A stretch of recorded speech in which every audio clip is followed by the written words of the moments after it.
With the Golden Gloves being handed out now and the Platinum Awards will be coming out on the Thursday, I wanted to take a look at who won and who was nominated for the finalists and who I think should deserve the Platinum Glove Award. So we'll start in the American League, and we'll start with the pitcher position, where Jose Berrios of the Minnesota Twins, Mike Leake was traded from Seattle Mariners to Arizona Diamondbacks, but is being treated as a Mariner, and Lucas Giolito from the Chicago White Sox were all up for the Gold Glove at the pitcher position. So Mike Leake won, and I believe this is pretty on point for what it should be. Out of the three of them, they all did decently on the field and had a pretty good defensive run saved, all within like one of each other. So, and with the veteran aspect that's in Leake versus Berrios and Giolito both being very, very young players, I think that Leake deserved it much, much more. And I think for me, makes me a lot happier because he was a former Cardinal just a couple years ago. Now at the catcher position, we have Danny Jansen from the Blue Jays. We have Christian Vasquez from the Boston Red Sox. And we have Roberto Perez from the Cleveland Indians. Now, Roberto Perez won, and that one wasn't even that hard to imagine. There was nobody else that was going to get that. He's the highest defensive run saved in the entire American League out of any position. And with Danny Jansen from Toronto just being a rookie, and Vasquez, he was good, just team underperformed, and he didn't do fantastic. He wasn't phenomenal. It just seemed all the easier for Roberto Perez to become that Gold Glover. At the next position for first base, I feel that only two of the three really deserve to be finalists, and there was a couple other options that I think could have went way better. To start, we have the Toronto Blue Jays first baseman, Justin Smoak, and we also have Oakland Athletics' Matt Olson and the Astros' Yuli Gurriel. The reason I believe that the three don't mix well is that Matt Olson and Yuli Gurriel are all-star level first basemen, whereas Justin Smoak had a terrible year. His fielding was okay, but it wasn't nearly as good as many other first basemen in the AL. There's a few like CJ Cron of the Minnesota Twins, as well as Jose Abreu of the Chicago White Sox that I feel could have much better fit in these finalist positions. But with that being said, having Matt Olson win, I'm fine with that because it was either him or Yuli Gurriel, and Matt Olson, I believe, did a better job. At second base, we have a bit of an underdog story, as we have the previous Gold Glove winning, I believe it was in 2015, Jose Altuve of the Houston Astros. We have DJ LeMahieu from the New York Yankees. He's won several at second base in the National League, and the first time Gold Glove finalist in Yolmer Sanchez for the Chicago White Sox. Now, Sanchez ended up winning, which I think it says a lot for him because he must have been the underdog where he didn't necessarily have the best stats, but he all around was kind of like the number two.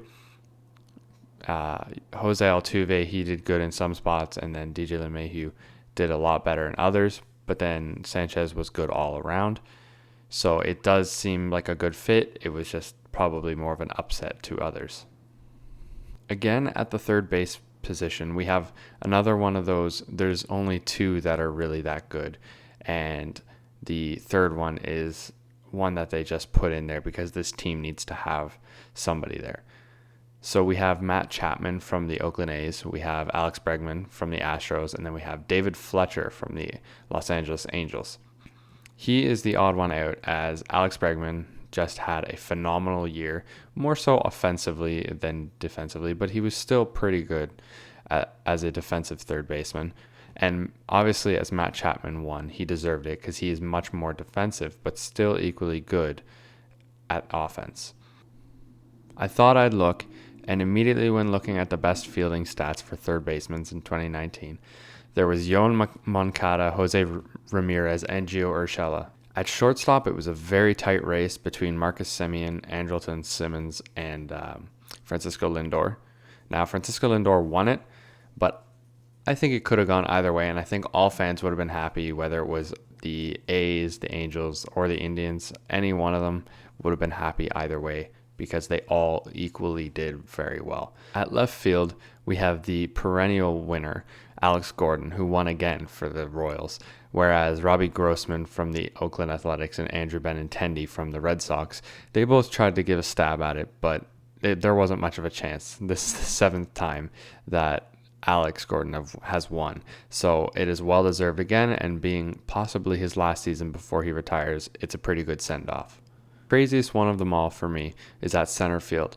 Now, I know that both Kevin Kiermaier and Jackie Bradley Jr. have both won Gold Gloves before, and they both equally deserve it. But I just wish that Mike Trout would get the final thing that he needs, is a Gold Glove. He could not get it, and it went to Kevin Kiermaier, and he deserves it 100%. If he didn't have his defense, he wouldn't be in the MLB.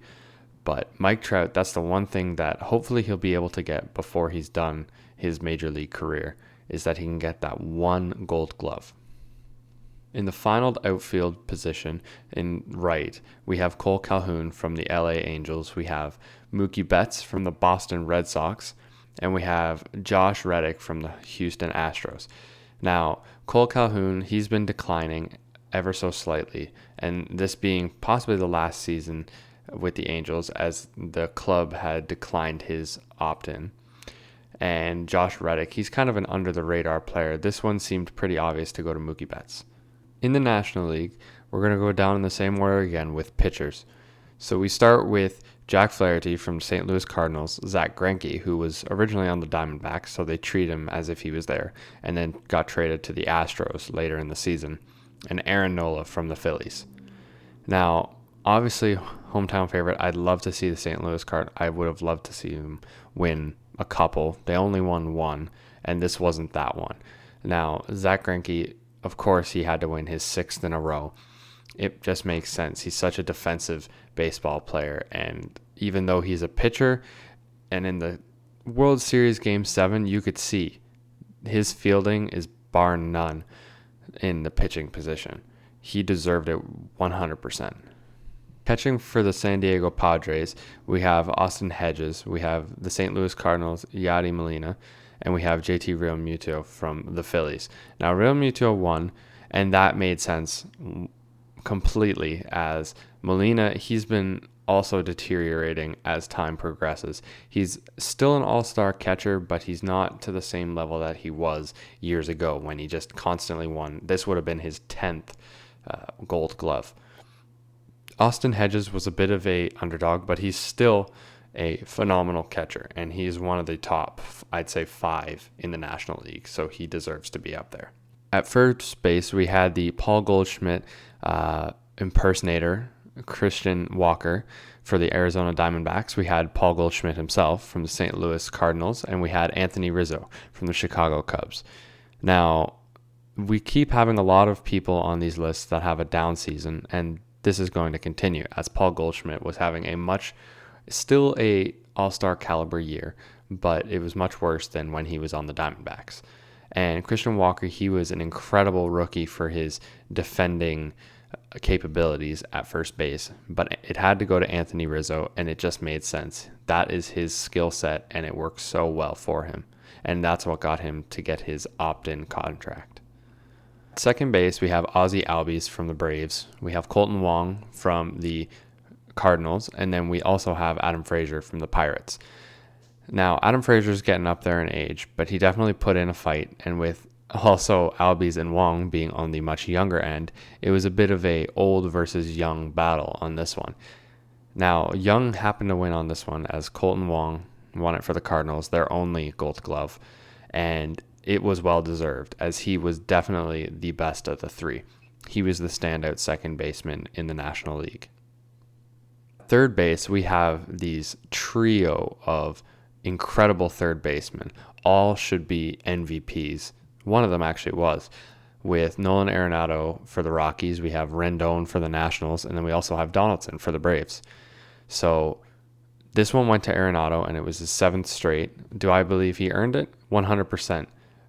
Do I want to spice it up? No, I'd actually like to see him win the consecutive record for third base, which he's not too far off. He only has to get 4 more. And with it being only his 7th season and 7 Gold Gloves in a row, I'd like to see this world record continue. Rendon and Donaldson definitely had a fighting chance, but I think both of them much more have became offensive players than defense in the past year or two. So the defensive award for this, it definitely deserved to go to Arenado. At shortstop, we have another St. Louis Cardinals player from Paul DeJong. We have Trevor Story of the Rockies, and we have Nick Ahmed from the Diamondbacks. So Nick Ahmed won, and this is I believe it's his second or third win, and he deserves it 100%. He is a great shortstop, and he has been playing very well. But it was an interesting defensive battle, as both him and DeJong are very good defensive players. Story is good as well, but his power is more where he plays. So he was kind of a third string compared to the other two. Back-to-back positions now at left field. The Diamondbacks won with David Peralta, where he was facing Juan Soto from the Nationals and Hunter Renfroe from the Padres. Now, when I think of Juan Soto, I think of his power, his incredible plate vision, and just his overall batting capabilities. Now, I get that he deserves to be on this list, but his bat is what I think of. So maybe it's more of a underdog, a less on the radar type skill of his, but I have not seen that. And in the postseason, I didn't see that. For Hunter Renfroe, he was definitely out of nowhere. I had no idea that he was nearly that good, but when looking at highlights, when looking at his plays and his statistics, yeah, he seems like he deserves to be on this list. I'd say even more so than Juan Soto. But David Peralta definitely won that one for the Diamondbacks, and because he is a very defensive-minded, great. To me, he's the level of Kevin Kiermaier, where he is, if he didn't have his defensive ability, he probably wouldn't be in the major leagues. Catcher, we have another national, Victor Robles, as well as Lorenzo Cain from the Brewers and Harrison Bader from the Cardinals. This one went to Lorenzo Cain, and finally he got his first Golden Glove. He's been on these ballots so many times and deserved it so many times, but this is the only time he's been able to get it. I think this one could have went either way for all three, however, because Victor Robles was a very good defensive player, as well as Harrison Bader. They both led in a lot of categories, but so did Lorenzo Cain. So the fact that it went to him, I'm fine with that.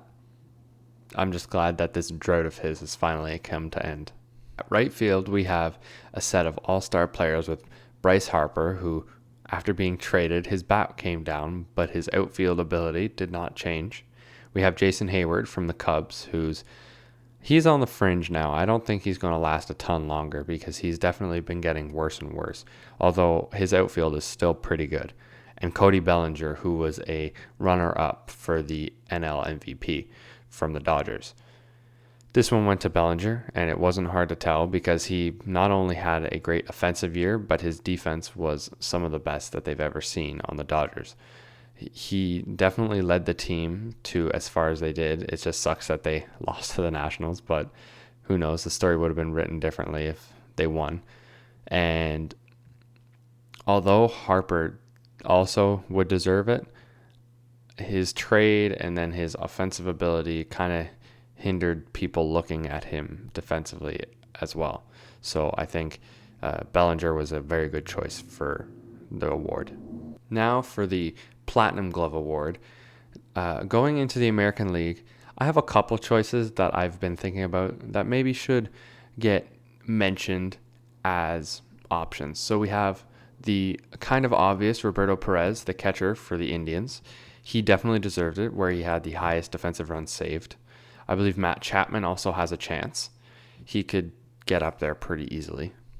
I think Kiermaier could as well. Like I said, he's a very defensive player, so this would show how much his defense shines. And maybe, just maybe, Matt Olson for first base. So 2 athletics players. But the rest, I don't think, have nearly as much of a chance. Mike Leake, as a pitcher, he was decent, but he wasn't anything phenomenal. You have Yolmer Sanchez. He's decent as well, but he is not nearly to the caliber of some of the other players mentioned, as well as Francisco Lindor, Alex Gordon, or Mookie Betts. They're all very good defensive players, but they're not quite at the same caliber. It's like saying an A player versus an A plus kind of thing. My vote to win it would probably be Roberto Perez, but I would be interested and would enjoy if Kevin Kiermaier won it too. For the National League, I also have a couple choices where I believe that Zach Greinke could definitely win it because his defense is always phenomenal, and this would be a good cap off to his 6-year streak where next year he's not going to get it in the National League. Of course, he could still get it in the American League, but I think it would be good to end it in the national side. But JT Realmuto could also win it for the catcher position. I don't think he will nearly as much as the catcher for the American League and Roberto Perez will. We also have Nick Ahmed or David Peralta from the Diamondbacks. Both of them have a great chance, I think, of winning it, or Nolan Arenado. Out of all of those, Arenado definitely stands out for me, but I would also bet on Nick Ahmed to win it. It could be either or. Like I said, I think Arenado would be the choice to win. Are you guys happy with the results of the Golden Glove Awards? And who do you think will win the Platinum Glove Award? Let me know down in the comments below. And always like and subscribe for more new content that's coming up. And have a great rest of your day.